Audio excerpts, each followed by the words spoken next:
प्रेरणास्पद कथाएं YouTube channel पर मैं धनंजय जैन आप सभी का हार्दिक अभिवादन करता हूँ। छोटी सी कहानी डीजे की जुबानी। दोस्तों, एक राजा था, करीब 72 इयर्स उसने अपने राज कार्य को संभालते हुए व्यतीत कर दिए थे। राजा को 2 संतति थी, एक लड़का और एक लड़की, मतलब राजकुमार और राजकुमारी। पर राजा अपने राज्य के आसक्ति के अंदर इतना डूब चुका था कि उसे उस ममत्व के कारण कुछ सूझता ही नहीं था नया कुछ करे। अपने राजकुमार को भी वो राजपाट नहीं दे रहा था और न ही राजकुमारी की तरफ उसका ध्यान था। एक दिन उसके मन में आया, आज राज्य की इस धुरा को वहन करते हुए मुझे इतने वर्ष हो गए, करीब 22 साल के पश्चात वे राजगद्दी पर बैठ गए थे, मतलब 50 पूरे हो चुके थे राज्य की उस धुरा को वहन करते हुए, और उन्होंने सुचारू रूप से राज्य का संचालन निर्वहन किया था। उन्होंने सोचा चलो 50वीं वर्षगांठ राज्य की मनाई जाए, और उन्होंने सुदूर प्रांतों से राजाओं को, राजकुमारों को अपने यहाँ पर एक बहुत बड़ा उत्सव मनाने के लिए आमंत्रित किया। सभी राजा महाराजा राजा के इस उत्सव में शामिल हुए थे। राजा ने अपने धर्मगुरु को भी बुलाया, जो कि जंगलों में रहते थे। राजा को उन्होंने कहा कि क्या काम है, मुझे क्यों बुलाया जा रहा है राज दरबार में, इन बातों से सबसे दूर हूँ। नहीं महाराज, आपको तो आना ही पड़ेगा, क्योंकि मैंने 50 वर्ष पूर्ण कर दिए हैं इस राज्य की धुरा को संभालते हुए, और मैं चाहता हूँ कि इस उत्सव में आप भी मुझे आकर आशीर्वाद दो और सम्मिलित हो। उसके गुरु महाराज जंगल से वापस आ गए अपने राजमहल में। पहली बार उन्होंने राजमहल की उस चकाचौंध को देखा था। उन्हें उच्च आसन के ऊपर आसनस्थ किया गया। सभी राजाएं, राजकुमार सब व्यवस्थित अपने अपने स्थान को अलंकृत कर चुके थे। राजा ने रात्रि के प्रथम प्रहर में अपने ही नगर की एक सुंदर वेश्या को नृत्य के लिए आमंत्रित किया था, ताकि सभी लोगों का मनोरंजन हो सके। अपने तबलची के साथ में, वीणा वादक के साथ में वेश्या भी आ चुकी थी और नृत्य प्रारंभ हो चुका था। राजा ने बहुत सारी स्वर्ण मुद्राएं अपने गुरु महाराज को भी दिया और कहा कि जैसे ही आपको कोई नृत्य या कोई बात इस वेश्या की अच्छी लगे तो इसको स्वर्ण मुद्राओं से आप पुरस्कृत कीजिएगा। राजकुमारी और राजकुमार भी राजा के आजू बाजू में बैठे हुए थे, और राजा से भी ऊंचा स्थान उनके धर्मगुरु का था, वे भी बैठे हुए थे। नृत्य प्रारंभ हुआ। प्रथम प्रहर से लेके अंतिम प्रहर आ गया, मतलब ब्रह्म मुहूर्त का समय हो गया, और लगातार वह वेश्या नृत्य करके लोगों को रिझाने का प्रयास कर रही थी। उसने देखा कि अब इतना समय हो गया और तबलची के हाथ थोड़े उस तबले के ऊपर धीमे पड़ रहे हैं। उसका वो जोश दिखाई नहीं दे रहा था, जिससे कि उसके पैर और ज़्यादा थिरकने लगे। ये देख के नृत्य करते करते उस वेश्या ने कहा, घनी गई थोड़ी रही, घनी गई थोड़ी रही, या में पल पल जाए, एक पलक के कारणे यूं ना कलंक लगाए।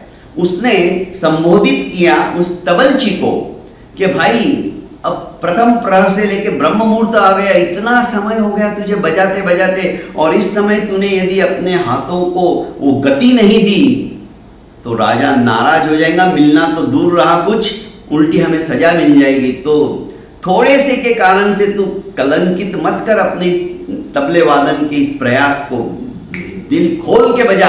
अब तो मामूली समय रहा, सूर्योदय हो जाएगा, फिर तो हम अपने अपने घर चले जाएंगे।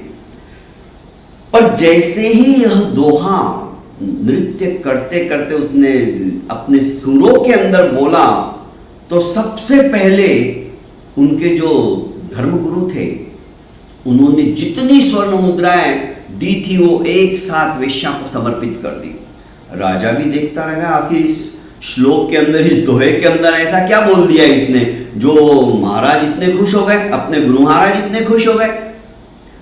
पर जैसे ही ये दोहा सुना, देखो इस दोहे का कौन किस तरह से अर्थ निकाल रहा था। बात एक ही थी पर अर्थ निकालने वाले अलग अलग थे।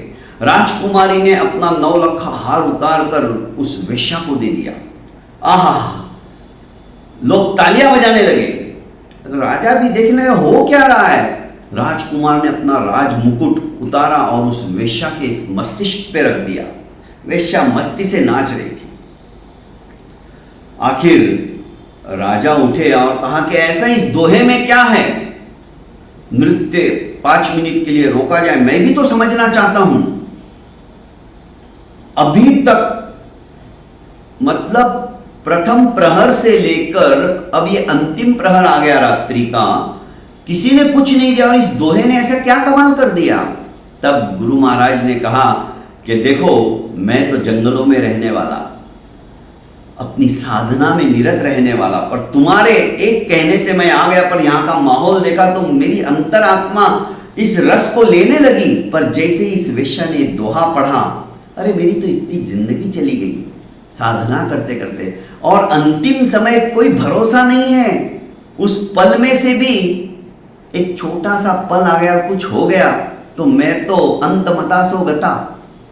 ये तो मेरी गुरु है, इसका नृत्य तुमने क्यों रोका, इसे नाचने दो, इसने तो मेरी आंखें खोल दी है। मैं क्यों तुम्हारे कथनानुसार आ गया यहां पर और इस तरह से ये नृत्य देखने लगा। पर देखा तो इसने मेरी आंखें खोल दी, क्योंकि आज भी जिन विषय वासनाओं से उपरत होकर मैं जंगल में साधना कर रहा हूं, उस साधना में मामूली सा बचा हुआ है। और यदि मैं इन्हीं तरह के प्रपंचों में आकर अपना समय व्यतीत कर दूंगा तो मेरी साधना निरर्थक हो जाएगी। ये बात इस वेश्या ने मुझे सिखा दी है, समझा दी। ये मेरी गुरु है, इसलिए मैंने सारी स्वर्ण मुद्राएं आपने जो दी थी इससे समर्पित कर दी। जब राजा ने अपनी पुत्री की तरफ देखा तो पुत्री ने कहा कि पिताजी माफ करना, आज रात्रि में ही मैं ये नृत्य इधर चलता रहता, पर नृत्य में मजा इतना आ रहा था कि मेरे विचार सोचने लगे कि आज नहीं मैं कल जाऊंगी। मैंने महावत से बात कर ली थी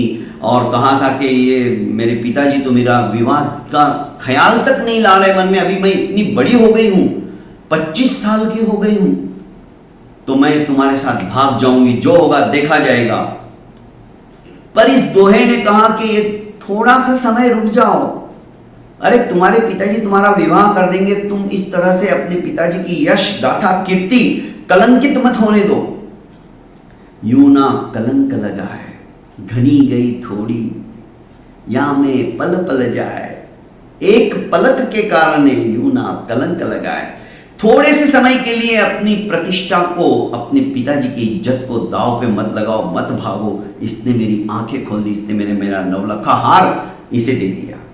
जब राजकुमार की तरफ राजा ने देखा तो राजा को राजकुमार ने भी निसंकोच कहा कि पिताजी मुझे माफ करना। पर इस दोहे ने, इस श्लोक ने मेरे तो अंतर आत्मा को झकझोर के रख दिया, क्योंकि मैं सोच रहा था पिताजी इतने 72 साल हो गए आज और गद्दी से, राजगद्दी से चिपके हुए हैं, मैं योग्य हूं, मैं अच्छी तरह से राजकाज संभाल सकता हूं, फिर भी मुझे कोई भी उत्तरदायित्व मेरे पिताजी नहीं सौंप रहे। शायद मरने के बाद ही सौंपेंगे, पर पिताजी की अब उम्र भी कितनी है, देर सवेर तो राज्य मुझे ही मिलना है। ये बात आज इस दोहे ने मुझे समझा दी।